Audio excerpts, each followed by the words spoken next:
పర్వాలేదులే. భగవంతుడు చల్లగా చూసుంటే శోభనం గదిలో నీ కొంగుముడి విప్పాల్సిన వాణ్ణి. డబ్బుందని రామనని పెళ్లి చేసుకున్నావు కదా.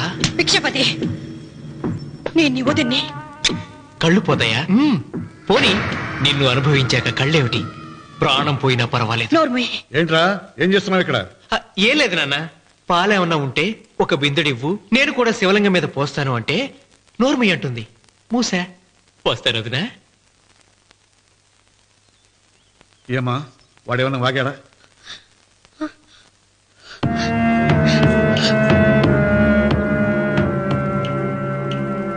భిక్షపతి, అవును, అసహ్యంగా చండాలంగా వాగాను. చంపుతావా?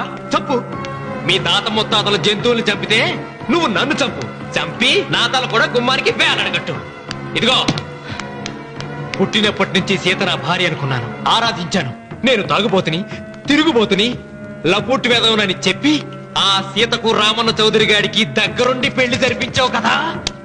వాళ్ళ కాపురం కూల్చే వరకు నాకు మనశ్శాంతి ఉండదు. సీతని కట్టబెడితే పీటల మీద విషం దాకా చచ్చిపోతుందని బంగారు లాంటి రామునికిచ్చి పెళ్లి చేయించాను రా. వెంటనే నీ పద్ధతి మార్చుకోకపోతే నువ్వు తినే అన్నంలో విషం కలిపి తప్పేస్తాను రా వెధవా. వద్దు నాన్న, వద్దు. ఈ చెప్పు దెబ్బ ఎప్పుడో కొట్టుంటే బాగుపడుండేవాడిని. నాన్న, నీ మీదొట్టు, ఇంకెప్పుడు తప్పు చెయ్యను నాన్న, తప్పు చెయ్యను. నన్ను క్షమించు నాన్న. ఏర్పాట్లన్నీ పూర్తయ్యాయా? అది ఏమైంది లోకేశ్వరరావు?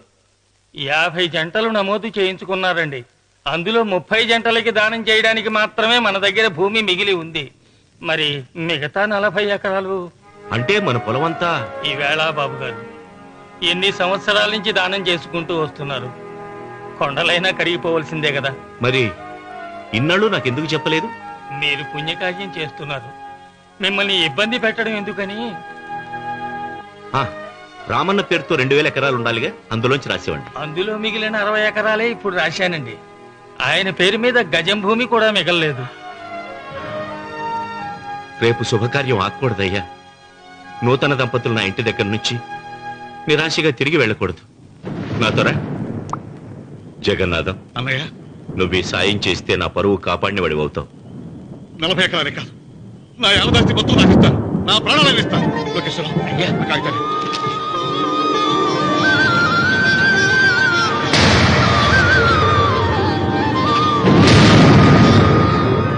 మీ కుటుంబం 10 కాళ్ళ పాటు చల్లగా ఉండాలయ్యా.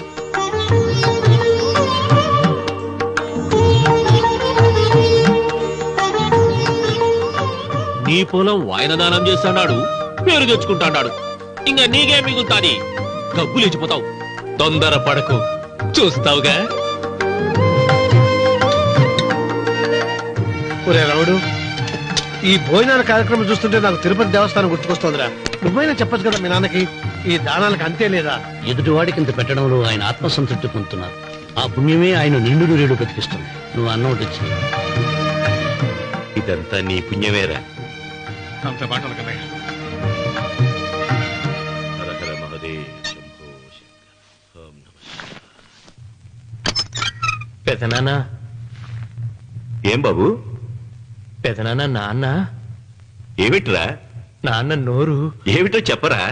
మా నాన్న నోరు తెరిచి నిన్ను అడగలేక నాకు దస్తావేజీలు ఇచ్చి పంపించాడు. దేనికి? మీరు మా దగ్గర తీసుకున్న పొలానికి గాను రుణపత్రం రాయించుకు రమ్మన్నాడు.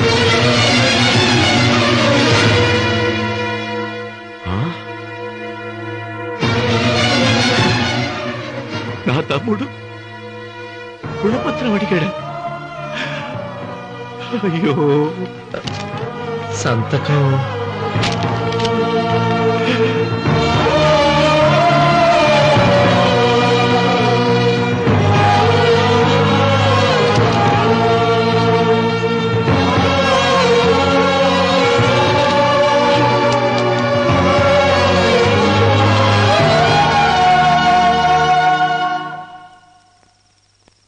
ఏంట్రా తినవేంటి? ఓహో, అన్నంలో విషం కలిపి చంపుతున్నానని భయపడి చస్తున్నావా? లేదురే, తిను తిను.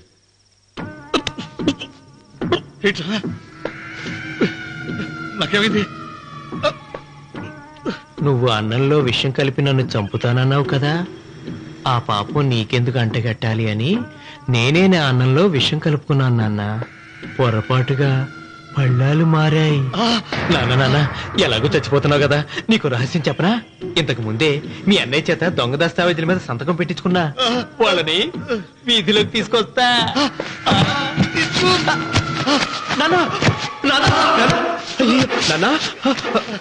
ఈ రేతో నీకు చెప్పాక నేను ఎందుకు బతికిస్తాను? నాన్న చిన్నప్పుడు నీ గుండెల మీద ఆడుకుంటే తెగ ఆనందపడేవాడు కదా, పోయేటప్పుడు కూడా ఆడుకుంటా ఆనందపడే.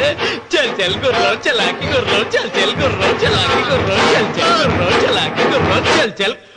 నాన్న నాన్న అయ్యో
తొందరగా పోయిరా.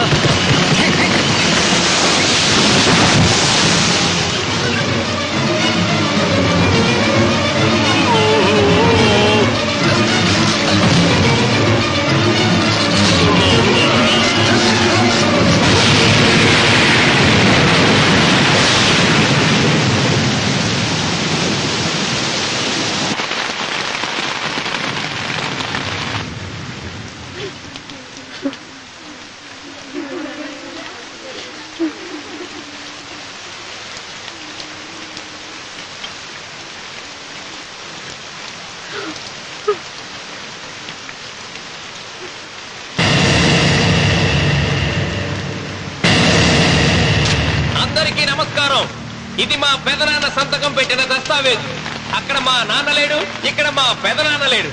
కానీ మా పెదనాన్న మా నాన్న దగ్గర 50 లక్షల డబ్బు, 40 ఎకరాల పొలం తీసుకున్నాడు. ఏ లోకేశ్వరరావు చెప్పు. అవునండి, నేను సాక్షి సంతకం చేశాను. ఈ అప్పు ఎలా తీరుతుందో ఆ ధర్మాత్ముడి శవం అక్కడి నుంచి తీసేలోపు చెప్తే బాగుంటుంది. భిక్షపతి మతుందా నీకు? ఇదేనా అడిగే సమయం? ఆయన తగలబడిపోతే ఆయనతో పాటు ఈ నిజం తగలబడిపోతుంది. మా అన్నయ్య ఆ ధర్మాత్ముడు రక్తం పంచుకు పుట్టాడు. ఏమయ్యా లోకేశ్వరరావు, మా అన్నయ్యకి మిగిలిన ఆస్తి ఏమిటి? ఈ ఇల్లు తప్ప ఏమీ మిగలలేదండి. సరే, 40 ఎకరాల కింద ఈ ఇల్లు పెట్టుకుంటాను. మిగతా 50 లక్షలు ఎలా ఇస్తావన్నయ్యా? ఏంటో నువ్వు మాట్లాడేది? మా రావుని ఒట్టి చేతులతో నడురోడ్డు మీద నిలబెడతావా? సరే, డబ్బు వద్దు, పొలం వద్దు, ఒక్కటిస్తే చాలు. ఏంటది? అది సీత దగ్గరుంది. అది ఇస్తే 50 లక్షల బాకీ రద్దు చేసుకుంటా. సీతారత్నం పుట్టింటి వాళ్ళు పెట్టిన 7 వారాల నగలున్నాయి. అవన్నీ నాకు ఇచ్చేస్తే నేను సరిపెట్టుకుంటాను.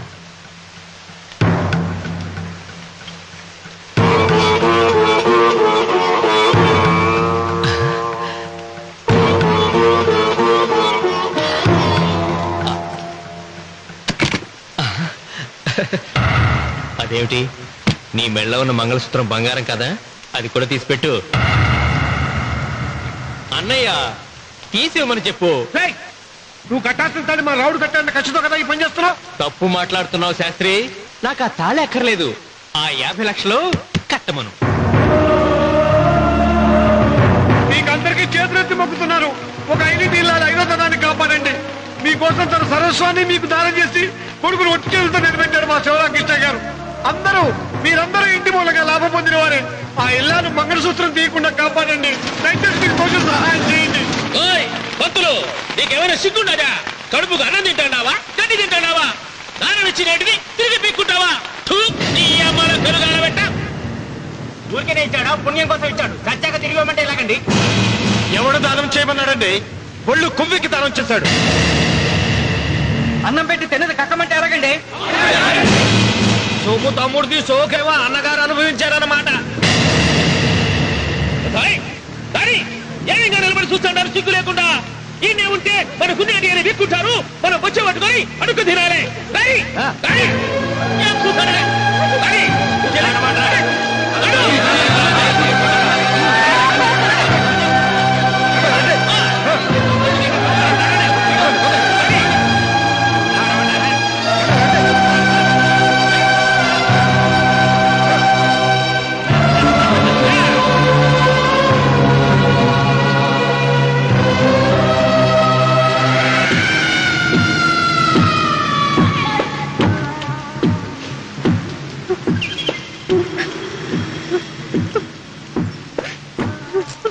అమ్మ సీత, భిక్షపతి, మా వియ్యంకుడు బాకీ ఉన్న 50 లక్షల డబ్బు, 40 ఎకరాల పొలం నీకు నేనిస్తాను, సరేనా? సరే.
దేవుడా?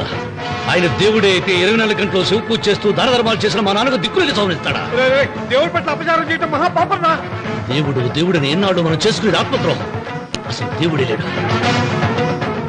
దిష్టి బొమ్మలాగా నా ఇంటి ముందు ఆ శివలింగం ఉండటానికి వీల్లేదు. తప్పో మీరు ఆ శివలింగం జోలికి వెళ్తే నా ప్రాణాలు తీసేసి వెళ్ళండి. నా భర్త దేవుడికి అపకారం చేయడం ఈ కళ్ళతో చూసే కంటే మీ కళ్ళ ముందే చచ్చిపోతాను. నన్ను చంపేసేయండి, చంపేసేయండి. నీకు ఇంటి ముందు శివలింగం దేవుడా, నాకు మాత్రం నల్లరాయి. ఈ రోజు నుంచి నేను ఈ వీధి గుమ్మం నుంచి నడవను. ఆ నల్లరాయిని కన్నెత్తి చూడను.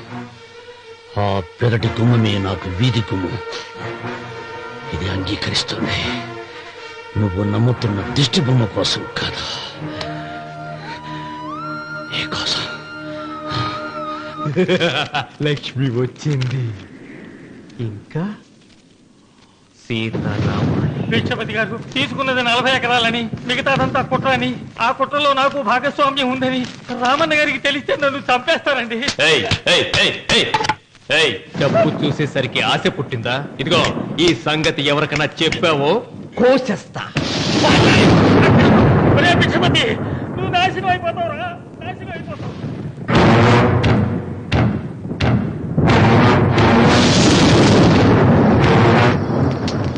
రాత్రిపూట ఎక్కడికి వెళ్తావు నాయన? నీకు తెలియదమ్మా, తెల్లారేలోగా ఊరు వెళ్ళి పారిపోకపోతే ఆ భిక్షపతి మనల్ని చంపేస్తాడమ్మా. తొందరగా పద, తొందరగా పద. ఊరుదిలి పారిపోతున్నావా లోకేశ్వరరావు?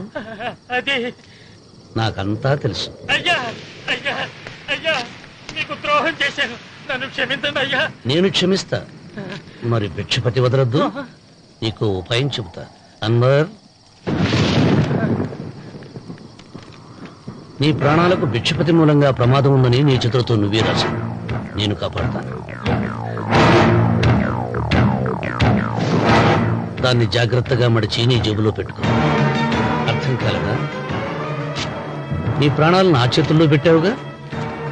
మీ అమ్మను జాగ్రత్తగా ఇంటికి తీసుకుని వెళ్ళు. వెళ్ళు. వస్తాం బాబు. పదమ్మా, పద.